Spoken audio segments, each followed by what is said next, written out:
Hola, ¿qué tal? ¿Cómo les va? Bienvenidos a un nuevo capítulo de nuestro podcast de Quinto Cambio de Equipos Históricos. Continuamos con este River 96-97, una época gloriosa para el club de Núñez. Y por supuesto lo tenemos, como siempre, a nuestro querido amigo Nacho de Tito para hablar de este equipo glorioso de River. Nacho, ¿cómo estás? ¿Qué haces, Dani? ¿Todo tranquilo? Todo bien por acá, por suerte. Bien, continuando con el sufrimiento de este podcast que realmente ha sido extenso y va a seguir eh, produciéndose el dolor, pero bueno, seguiremos repasando eh, todos estos años que además particularmente me reencuentran con sensaciones de la infancia. Yo tenía, no sé, 10, 11 años en esta época, así que la tengo muy presente y bueno, dejamos a un River en el año 96 campeón de Copa Libertadores, campeón del fútbol local ganando el torneo de apertura y arrancaba el primer semestre de 1997, bueno, con ambiciones varias, ¿no? Repetir justamente en los dos frentes, tanto en la Copa Libertadores como intentar lograr el bicampeonato a nivel local. Sí, y una Copa Libertadores que lo iba a tener ingresando en octavos de final, con lo cual era una ventaja para River, ¿no? Eso le permitía intentar hacer una buena primera parte del campeonato, sacar alguna que otra ventaja para empezar a regular la fuerza ya en lo que serían octavos, cuartos, semifinal, supuestamente. Porque la Copa era semestral, ¿no? Todo ya lo aclaramos varias veces, entonces cuando arrancaban los partidos de ida y vuelta era semana tras semana y tenías que jugar, así que la idea de River obviamente era comenzar con el pie derecho para llegar bien parado a la serie de octavos de final, que se sabía ya por cómo era eh, el cronograma y toda la Copa, que muy probablemente te toque contra un equipo argentino, ¿no? Contra alguno de tu grupo, ya sea Vélez o Racing, pero lo más probable era que te toque contra alguno de los argentinos o el que compartía el grupo con los argentinos a lo sumo.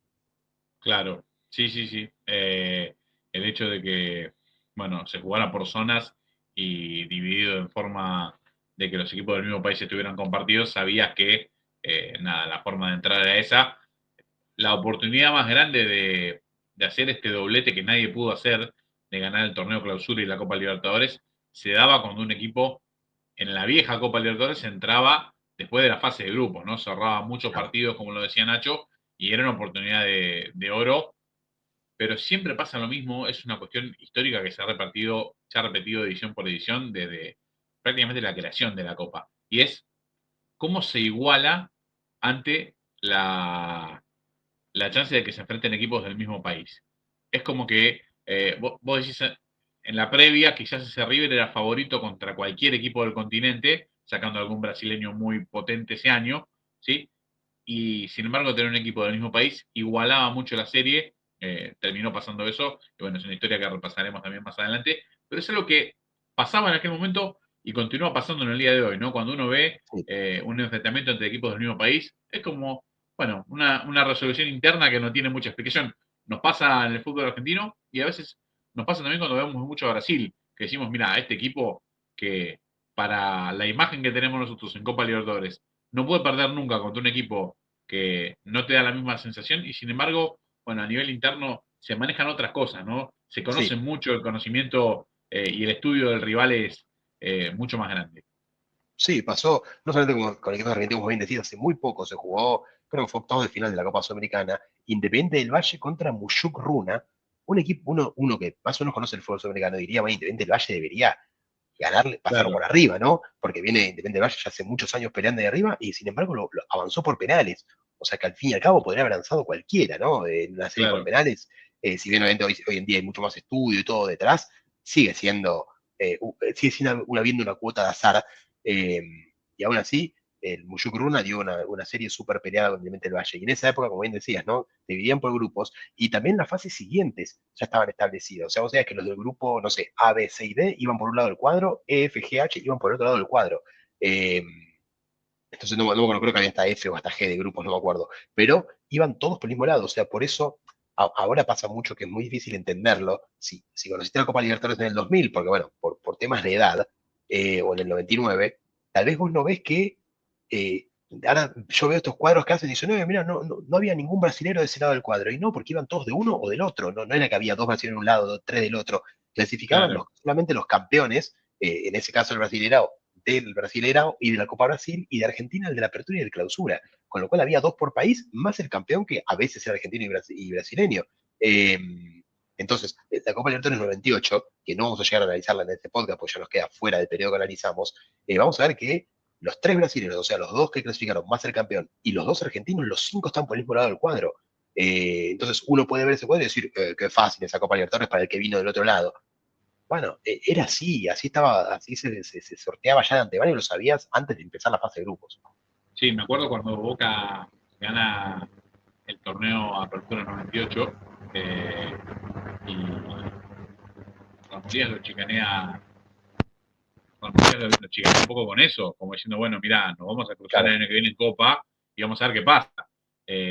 Como diciendo, claro, el enfrentamiento ya es desde la fase de grupos, ya no vamos a obvio. ver no vamos a ver la cara desde el arranque mismo. Bueno, tenía esa particularidad la Copa de aquel momento y nada, no se puede comparar porque son épocas muy distintas, pero sí, como decís vos, Obvio. Nacho, hay que explicar la forma en la que se jugaba para que se entienda bien, sobre todo el que, como decía, cronológicamente no tuvo la oportunidad de vivir en aquellos años y de recordar cómo se jugaba por aquellos momentos. Lo voy a contar, Sí, aunque no tenga nada que ver.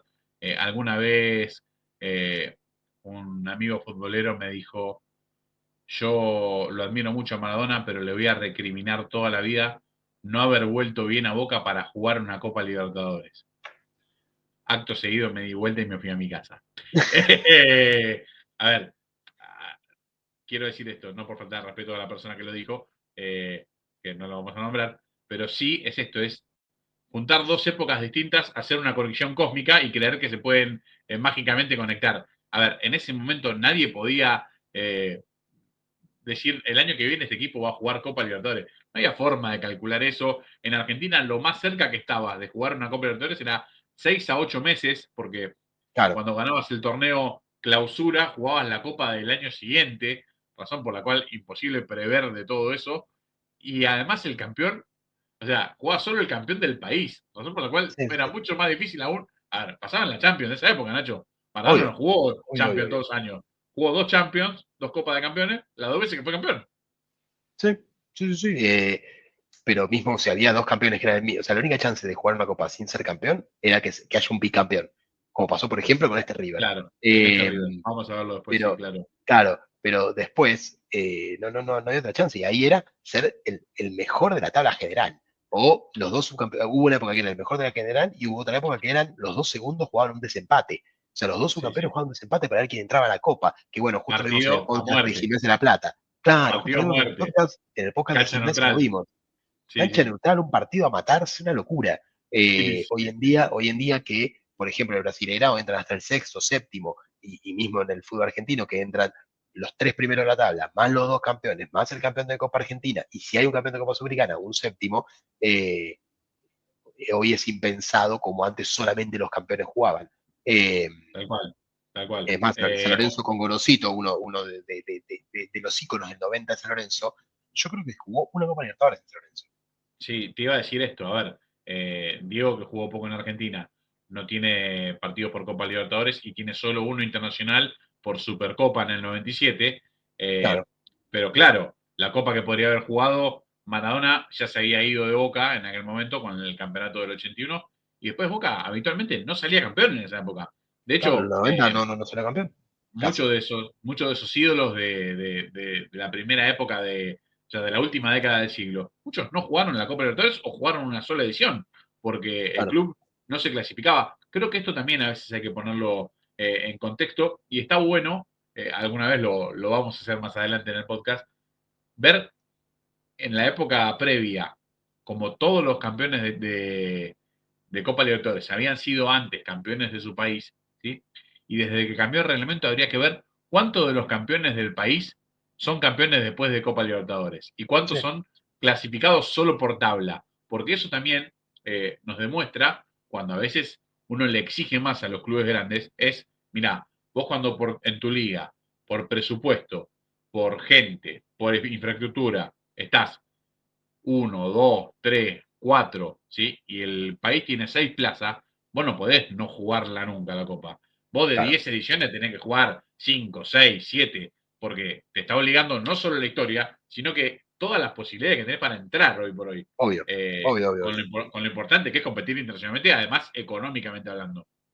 Sí, sí, sí, estaba haciendo el repaso de los campeones de Libertadores de este siglo, argentinos al menos, ¿no? Porque ya en otros países habría que estudiarlo un poquito más.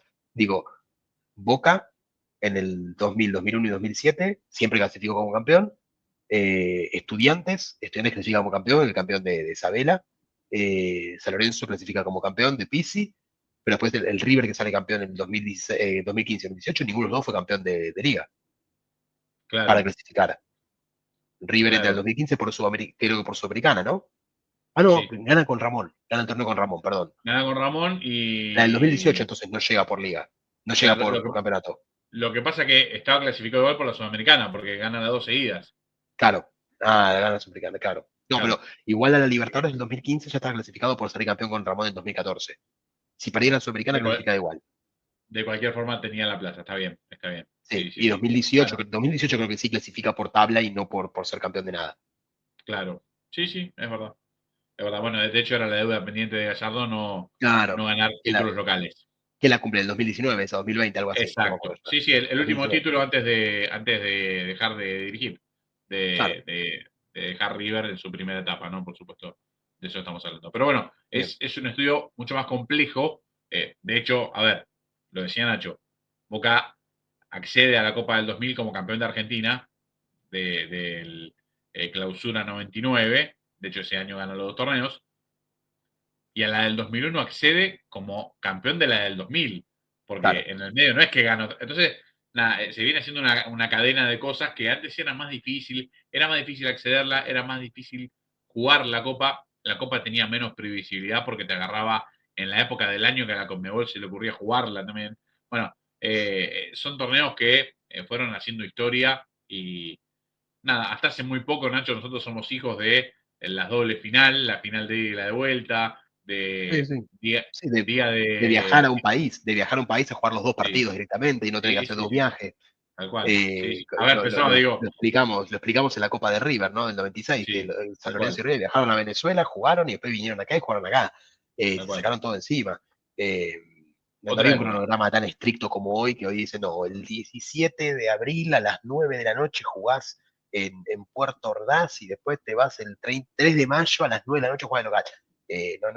No era así, los partidos tal vez se postergaban. Bueno, hemos visto, creo que lo hemos repasado en este podcast, Vélez y Racing jugando dos partidos el mismo día, uno por Liga y otro por Copa. Una cosa, pero pasa hoy en día y estarían todos a las puteadas sacados en ese momento también, pero como no había redes sociales, no había dónde quejarse, la única queja era en la cancha. sí, Eh, claro, es pero verdad, bueno, sí, hemos visto esas aberraciones de dos partidos del mismo día para el mismo equipo.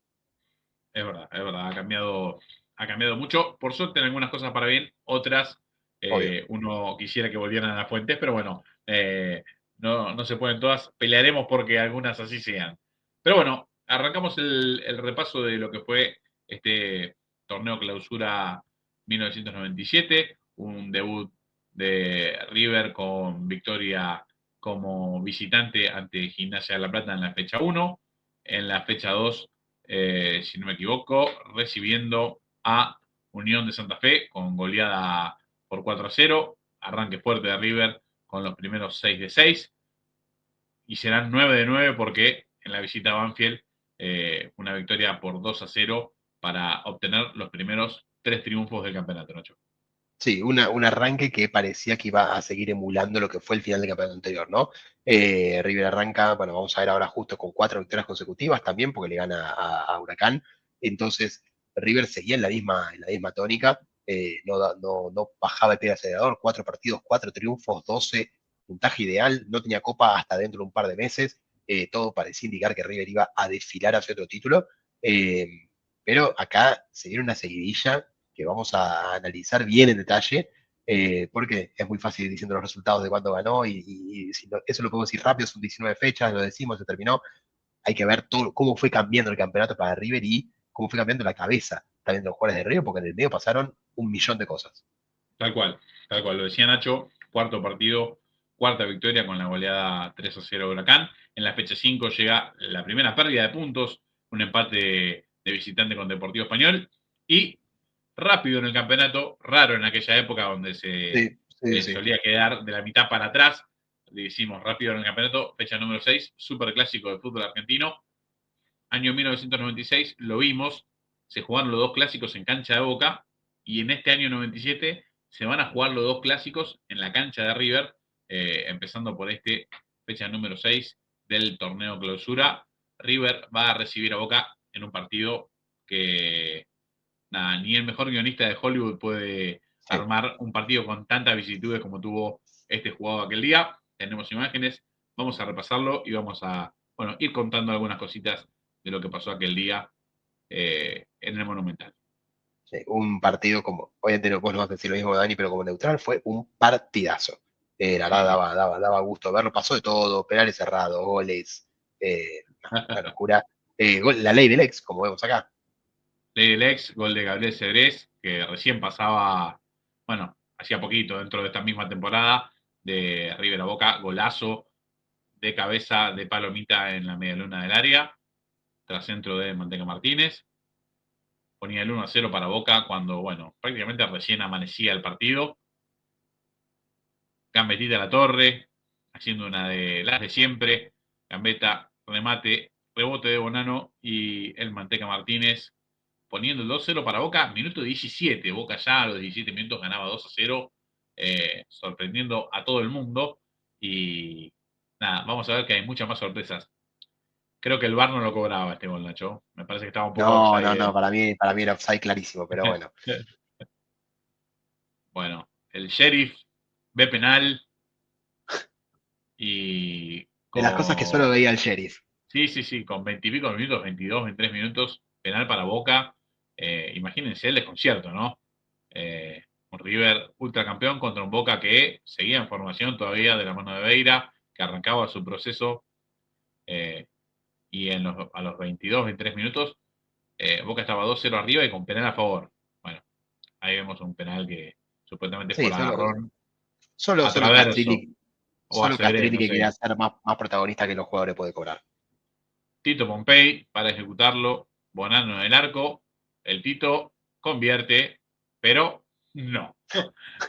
Convierte, pero no, porque Castrilli ve invasión de campo de Sergio Daniel Martínez y es amonestado el uruguayo, que después pagará cara esta tarjeta amarilla. eh, Amarilla para Martínez por la invasión, que no se ve por el ángulo de cámara, pero a partir de allí, una nueva ejecución que tendría que hacer Tito Pompey. Avisa a Castrilli, miren que otra vez lo va a patear. No se metan, no invadan. Prueba el Tito. Y esta vez el otro Tito, que es Bonano, contiene el penal y evita la tercera caída del arco de River. El Bambino casi arrancándose los pocos pelos peñidos que tenía en aquel momento.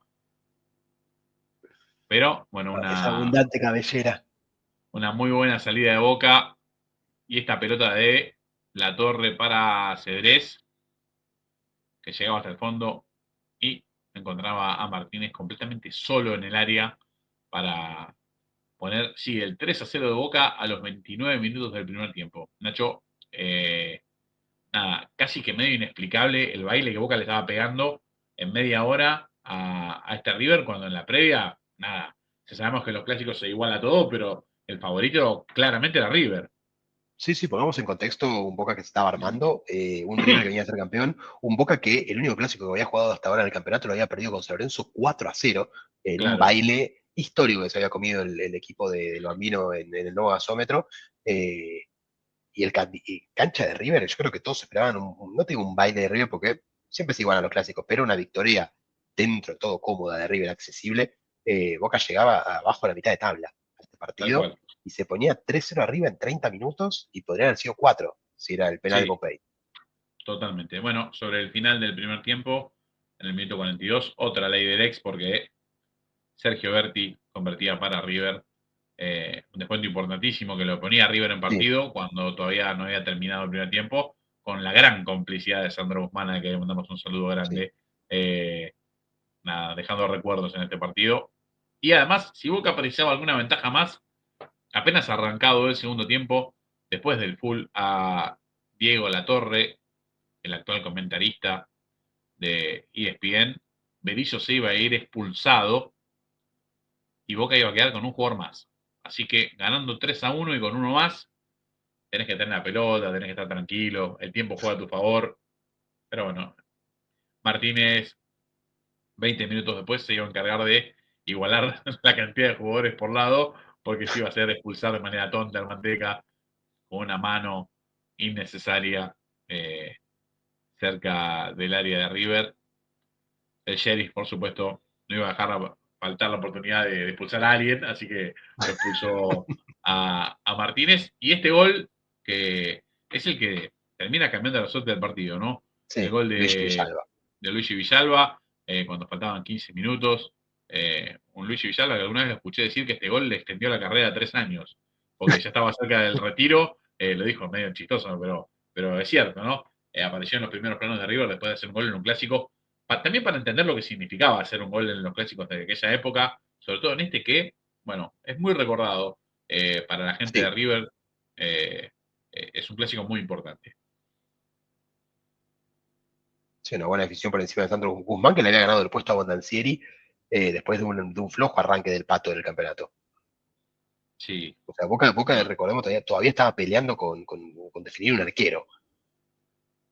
muchas peleas de Boca con su mismo plantel en aquel momento. Sí, sí, Bueno, sí, un equipo Villalba fue, claramente en formación, buscando un título después de mucho tiempo que no se le daba, no arrancaba bien los campeonatos, con lo cual era difícil darlo vuelta. bueno, Guzmán que sale, se arrepiente, se queda y Celso Ayala con un cabezazo certero empata el partido en el minuto 87 para que River sea todo festejo. Ramón Díaz descargue toda la bronca acumulada y Boca eh, quiera matarse por la oportunidad perdida Sí, en un partido que realmente tuvo todo para que Boca lo defina. Podríamos haber pasado un compacto de 40 minutos realmente con las situaciones de gol que sí, sí, sí. hubo. Boca cerró una Boca cantidad de goles tuvo infernal. En el 3 a eh, 1 tuvo, creo que sí, 5 sí, sí, chances claras para poner el 4 a 1 y no lo aprovechó. sí, sí. Recuerdo un par con Rambert cuando Rambert entra en el segundo tiempo. Bueno, que son todavía para lamentarse en el día de hoy. Guzmán, eh, bueno, demostró en este partido por qué su paso por el arco de Boca fue muy corto. Se encargó de que en todos los goles dar una pequeña colaboración, o grande, según el detalle. Y bueno, para cerrar un poco lo que fue la jornada, la chancha Cedrés, Gabriel Cedrés iba a ir expulsado, como no puede ser de otra forma, descargando la bronca sobre algún rival. Eh, Dice la leyenda que eh, se peleó contra un equipo de rugby completo en un momento cuando Boca entrenaba en el club, así que, bueno, el uruguayo tenía un temperamento muy particular. Empate de Boca y River 3-3, el festejo todo para River, y cuando hablamos, ¿no?, de lo que significaban los clásicos en ese momento, también ver lo que es en la otra vereda, un River que en ese momento estaba lleno, con la panza llena de títulos, sin embargo no le podía ganar a Boca, y este empate, después de, bueno, casi una derrota segura, terminó siendo una marca muy importante de ese River de Ramón, eh, sobre Sí. todo como para sacudir un poco tantas victorias del otro lado. Perdón, me quedé pensando, Nacho, en ese momento que todavía se escuchaba mucha radio, el famoso show de Boca, que, bueno, donde todavía continúa Roberto Leto, pero que el relator de aquel momento era Alejandro Fantino, cuando, imagínense lo que era el relato de una campaña partidaria, ganando 3-0 en el Monumental a la media hora, y Boca se floreaba, parecía que iba a ser una goleada tranquila, una época donde Boca ganaba muchos clásicos, y Boca termina perdiendo la hora, pidiendo la hora, porque después del empate River de se le viene Ayala, encima. River se le viene encima y tiene varias para terminar ganando, que hubiese sido catastrófico para el proceso de Beira, para muchos jugadores que desde ese día después terminaron formando parte del Boca campeón, ¿sí? Y digo, hablo de nombres importantes, ¿eh? Traverso, Arrobarrena, Riquelme mismo, bueno, jugadores que no hubiesen podido pisar nunca más una cancha de fútbol con la camiseta de Boca, si perdés un clásico que venís ganando 3-0, y cuando River se venía, en un momento Fantino dice al aire, Nacho, una frase que no me voy a olvidar nunca: Dios, tirame la lapicera que firmo el empate. ¿Sí? O sea, imagínate lo que venía siendo el Vendaval de un equipo que River, a ver, recordemos lo que decíamos de River, ¿no? River todavía con una formación que metía miedo, la Sí, repasamos rápidamente, la de los dos para tener noción. River con Bonano, Lombardi, Celso Ayala, Berizzo y Altamirano. Montserrat, Astrada, Escudero, Berti, Solari y Francescoli. Y del lado de Boca, bueno, Sandro Guzmán, Torresani, Traverso y Arrobarrena, Riquelme, Peralta y Cedrés, Pompey, Martínez y Latorre. En realidad Cedrés alternaba con Pompey ese lugar como el tercer punta. Claro. Cedrés era un jugador de esos extraños que no tenían una posición fija, que podían jugar como uno de los volantes, lo que sería un volante interior, y también podía jugar como como delantero en cualquier puesto como de frente de ataque, de 9 por afuera, como win. Bueno, era un verdadero polifuncional de ataque el uruguayo que a mí particularmente me encantaba. Era un jugador bárbaro con muchas agallas que quizás en otro momento del club hubiese tenido otra oportunidad. No se juegan 40 partidos en la primera Boca y más de 100 en la primera de River de casualidad, sobre todo en estas épocas. Después, bueno, tuvo una larga carrera y un largo paso por Peñarol, donde terminó siendo uno de los referentes del equipo y extendió su carrera hasta los casi 40 años en el fútbol uruguayo, jugando largo y tendido del otro lado del charco para un Cedrés que antes de su paso por Boca River había jugado en Argentinos Juniors también, así que muchos años en el fútbol argentino.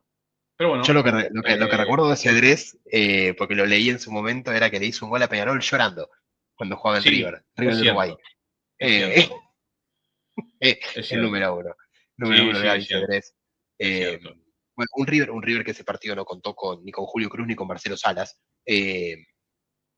Si no me falla mi memoria, creo que la ausencia de Julio Cruz se daba porque Argentina estaba preparando el partido contra Bolivia en La Paz.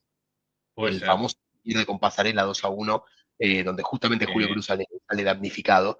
Hace una Eh, preparación en el norte del país, Argentina, exacto. eh, para aclimatarse a la altura, eh, algo que le salió pésimo, porque Argentina no solo jugó horrible, sino que además estuvo fundido todo el partido. Sí, Me acuerdo que había convocado a Pipo Gorosito sí, como para tener la pelota, y bueno, era la época de los programas tipo talk show, pero de fútbol, tribuna caliente, el equipo de primera. ¿No? Y me acuerdo que Elio Rossi dijo, no sé cómo convocó a Gorosito.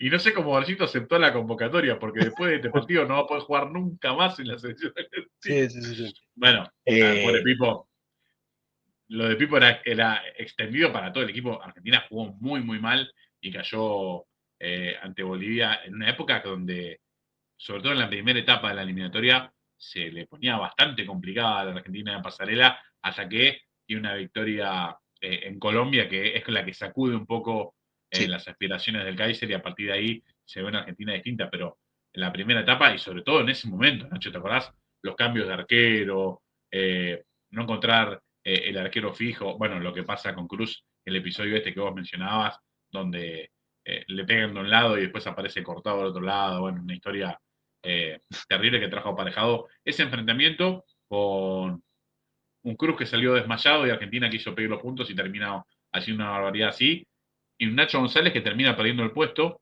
en ese mismo día por pegarle un cabezazo o una trompada, no me acuerdo, a un delantero boliviano, y lo sancionaron de oficio, y a partir de ahí no lo convocaron nunca más a la selección. Además, afectando su rendimiento en su club. En este momento, si uno le dice a un chico que Nacho González era el mejor arquero del fútbol argentino de esta época, ¿sí? Donde en una liga que jugaban Navarro Montoya, Chilaver, bueno, tantos que había, parece una broma, y sin embargo era el arquero del momento. De hecho, sí. heredó el buzo de Chilaver en esta época. Ah, eso no lo recordaba. Claro, el buzo con el famoso perro Sí, sí, sí. que Chilaver bueno, dejó de usar después de 1996, lo hereda Nacho González antes de que lo tenga Burgos. Burgos después lo tiene Claro, Burgos lo tuvo, sí, con un con bulldog. un buzo violeta, Sí, pero en la previa lo tenía Nacho González, todavía manteniendo el buzo negro. eh, y Nacho que juega siempre en pantalones largos, ¿no? Por supuesto. claro. Pantalones largos para siempre, Nacho. Bajo Y cualquier sí. circunstancia. Eh, no sé si seguirán pagando multa a los arqueros que usan pantalón. Antes se les ponía multa partido a partido. Creo que lo contó Javi García en su momento. Bueno, ahora está Eh, prohibido claro, para el fútbol de Conmebol, y en el fútbol local es como que se deja pasar, pero pasa que casi nadie los usa ya. Ya no se sí, ve. Pero sin embargo, en esta sí. época era bastante común. Creo que el Había Beto arqueros que lo Boloña lo hacían. sigue usando. Beto Boloña, bueno, pero Exactamente. eso 40 años, ¿no? O sea, de los Claro, actuales sí, creo sí. que ninguno lo usa.